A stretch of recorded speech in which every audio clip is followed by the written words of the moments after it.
40대 초반 가용자금을 모아 6년 뒤 가려 하는데 어떨까요? 독일 파이어조 님, 41세 남자분이시고 대학원 목회학 석사, 부인분은 작곡과 석사, 독일에서 공부를 하셨어요. 부인분 43세, 따님은 12살, 그다음에 둘째 아들이 5살, 기업체 상대 영업직, 세후 1억 8천만 원, 특수직이고 시장 경쟁자가 없어서 향후 5, 6년 정도는 비슷하거나 우상향할 것으로 봅니다. 예, 좋네요. 기러기는 정말 원하지 않습니다. 가용자금 현재 2억 남짓, 빚 갚느라. 예, 뭔가 하여튼 뭐 또 비즈니스 하시다가 뭐 좀 한번 이렇게 뭐 말아드신다던가 뭐 그런 경우들이 많이 있죠. 영어는 많이 약하나 공부하면 어느 정도 수준까지 올라갈 수 있는 의지는 있고 자격증은 둘 다 없습니다. 2014년부터 2016년 독일 에센에서 가족들끼리 2년간 거주 경험이 있습니다. 이때 아마 블루카드가 제도가 생겼었는데 아마 그 당시에 많이 알려지지 않아가지고 그 기회를 놓치셨던 것 같아요. 독일 에센에서 한 2년 머물면서 그 당시에 조금만 노력을 했으면은 영주권을 획득할 수 했었을 수도 있는데 아쉽네요. 저는 A1, A2 정도 수준이고 아내는 B1 정도 되나 저는 문법이나 이런 것들은 좀 약해서 많이 부족하다고 봅니다. 10년 전 독일에 갔을 때 원래 절 고용한 회사가 비자 문제를 해결해 주지 못해 10개월 정도 일하지 못한 부분들도 있었고 울며 겨자 먹기로 프랑크푸르트 스시집에서 비자 문제를 해결해 주어서 한국에 안전하게 돌아오게 되었습니다. 이게 무슨 말이죠? 하여튼 뭐 이게 많아요. 이게 에센에 있는 어떤 회사인지는 모르겠는데 에센이던 프랑크푸르트던 교민들이 운영하는 작은 이런 회사들이 금방 뭐 독일만 들어오면은 뭐 블루카드가 됐든 일반 취업 거주 허가가 됐든 현지 정착에 필요한 이민 행정적인 비자 거주 허가 이런 거를 알아서 다 해결해 줄 것처럼 광고를 하고 뭐 자기들이 이렇게 솔깃한 뭐 거짓말을 하지만 막상 가보면은 독일 이민법도 모르고 세법도 모르고 노동법도 모르고 그러니까는 제대로 해결되는 게 없어요.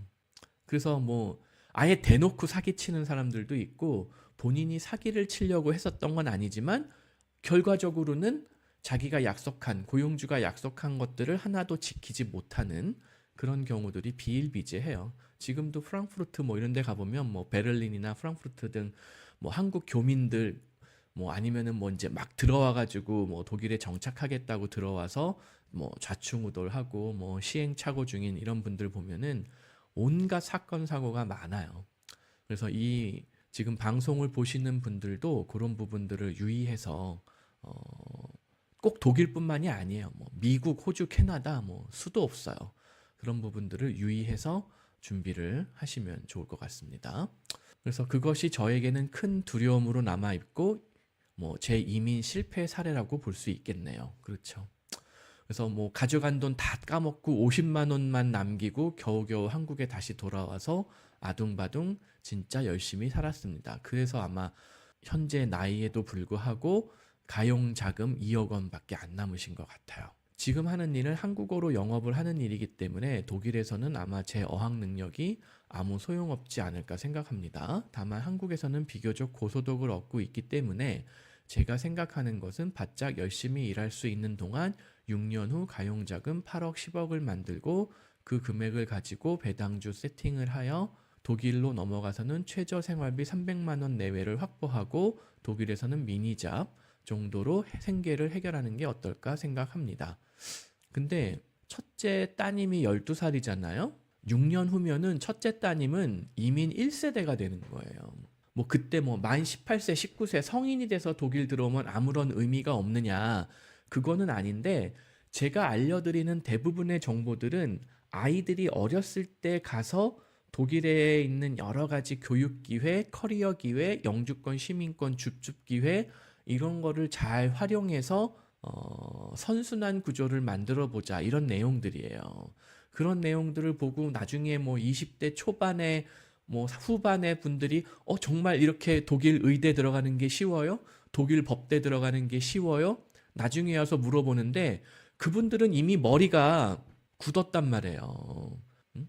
지금 40대에 오는 이민 1세대 분들은 이미 머리가 굳었기 때문에 아무리 죽어라 독일어 공부를 해봐야 B2, 한 2, 3년 죽어라 해야 B2, 4, 5년 죽어라 해야 C1 이런 경우가 대부분이에요. 물론 그 중에 공부를 좀 잘하는 분들은 뭐 3년 만에 C1 받는 분들도 있기는 있어요. 그럼에도 불구하고 시험 점수가 C1이지 어렸을 때 초중고를 다닌 아이들이 막 원어민급으로 C1, C2 이상의 원어민 레벨의 독일어를 구사하는 거와는 천지 차이라는 거예요. 그러니까는 직업 선택의 자유가 훨씬 제한되죠. 즉 6년 바짝 벌어서 뭐 8억 10억 만들고 독일 그때 와봐야 안 오는 것보다는 낫기는 한데 엄마 아빠도 50대가 되는 거고 첫째도 성인이 되면서 웬만한 기회들을 다 놓치는 거예요. 둘째가 지금 5살이면은 유치원부터 다니면서 뭐 자연스럽게 독일어 원어민이 되고 만약에 뭐 이중언어 사립학교, 국제학교 같은 데를 보냈으면은 독일어뿐만이 아니라 영어하고 독일어가 다 원어민이 된단 말이에요.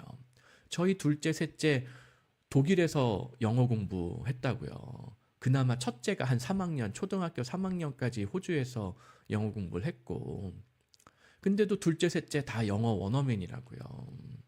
독일에서 영어 공부해도 원어민이 될 수가 있어요.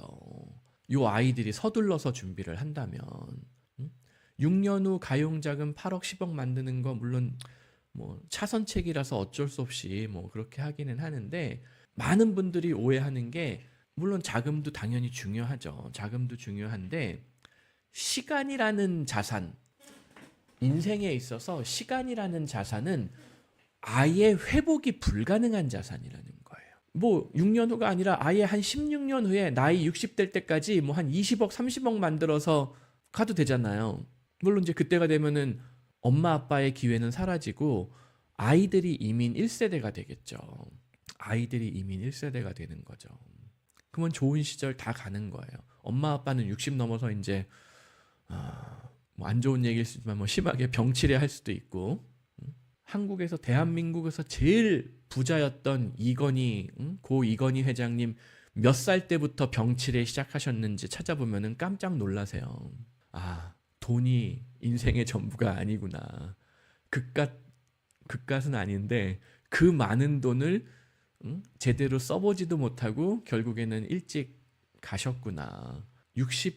이건희 회장님 한 60 넘자마자 계속 병상에 누워 계셨나 뭐 그러셨다고요. 그러다가 그냥 돌아가셨다고요. 그러니까는 이미 40대 들어가신 분들은 생각보다 내 인생이 얼마 안 남았다라는 거를 빨리 깨달으셔야 돼요. 그리고 아이들한테 좋은 기회를 주려면은 아이들이 한 살이라도 어릴 때 어떤 영웅적 결단이 필요하실 것이다. 그래서 지금 84년생 40세, 6년이 지나도 46세, 큰 차이가 있어요. 어학을 공부하는 거에 대한 습득력, 뭐 학습력 이것도 40세 넘어가면서 많이 큰 차이가 생기고 물론 한국에서 고소득을 얻는 분이 있다면은 그 고소득을 최대한 유지하면서 나머지 배우자가 아이들을 데리고 먼저 정착하는 것. 그 좀 전에 케이스에서도 제가 설명을 드렸잖아요. 한국에 소득이 많은 큰 소득이 있는 분들은 그거를 당장 때려치지는 않는 게 올바른 결정이기는 해요. 그 소득을 유지하면서 나머지 배우자가 자녀들을 데리고 하루라도 독일에 먼저 정착을 하면서 아이들 교육을 시키고 순차적으로 한국의 소득을 독일로 보내면서 기러기 생활하면서 독일의 영주권, 먼저 간 배우자가 독일 영주권을 확보한 후 그 후에 나머지 배우자가 돌아와서 두 분 다 뭐 이태피 다니시던 뭐 그냥 어디 한국 식당에 취업을 하시던 그러면은 최소 월급 2,500유로 뭐 3,000유로는 받는단 말이에요. 1인당.